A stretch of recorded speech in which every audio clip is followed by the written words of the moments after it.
புரிஞ்சுக்கிறவன் எப்படி ஒன்றாலும் புரிஞ்சுப்பான், எப்படின்னா நம்மளை பார்ப்பான். கெத்த விடாத, என்ன பண்ணாத, கெத்த விடாத. உன்னை இழக்காத. உன்னை காப்பாற்ற வேண்டிய வேலை யாருதே? உந்து. உனக்கு ஊரில் தான் சொரிஞ்சிக்கோ. பித்தியார் பல விதமாக பேசுவான், யார் பிரச்சனை இதே? அவன் எனக்கு ஊரில் இருக்குது, எனக்கு தான் தெரியும். அவனுக்கு என் வலி தெரியாது, என் ரணம் என் தெரியாது, என் வேதனை அவனுக்கு தெரியாது, என் தாகம் தெரியாது. அது ஏன் பிரச்சனை? புரியுது என்ன சொல்லிட்டு? அடுத்தவன் எப்படி பார்க்கலாம் அதை? ஒரு 5 வயசு குழந்தைகிட்ட போய் நான் 2வது கல்யாணம் பண்ணிக்கலாமா பண்ணக்கூடாதுன்னு கேட்டால் அதுக்கு என்ன தெரியும்? குழந்தை இது. புரியுதா? இந்த மாதிரி கதைகள்லாம் நிறைய கதைங்க எழுதி வச்சுக்கிறேன். அதில் பித்தியார் என்ன வேணால் சொல்லலாம், நீங்கள் எப்படி இருங்க.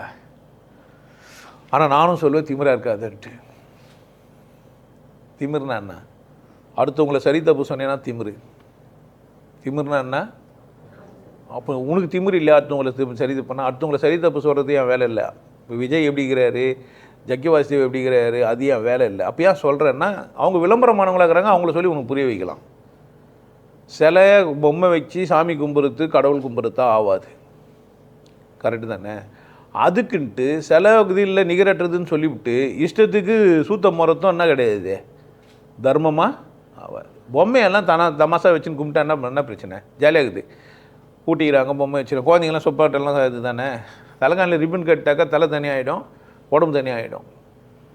குழந்தைங்க விளையாட தெரிஞ்ச குழந்தைங்க, நீ என்ன டெட்டி பேர் வாங்கினாலும் அதில் திருப்தி ஆகுது ஆகாது. அப்போ அந்த குழந்தைக்கு ஏதோ தெரியுது, அது விளையாடுது, அதுக்கு அதான் முடியுது.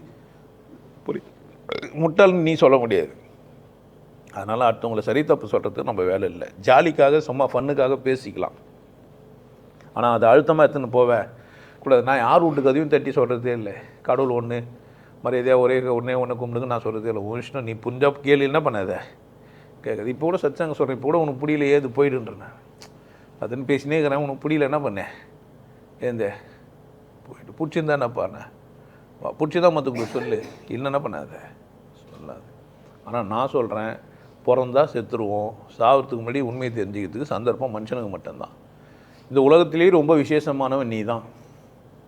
இதில் மாற்று கருத்து இருந்தால் சொல்லு. அப்போ விசேஷமான நீ மற்றவங்களுக்கு திமிரா தெரியலாமா தெரியக்கூடாதா? ஏன் அது யார் பிரச்சனை?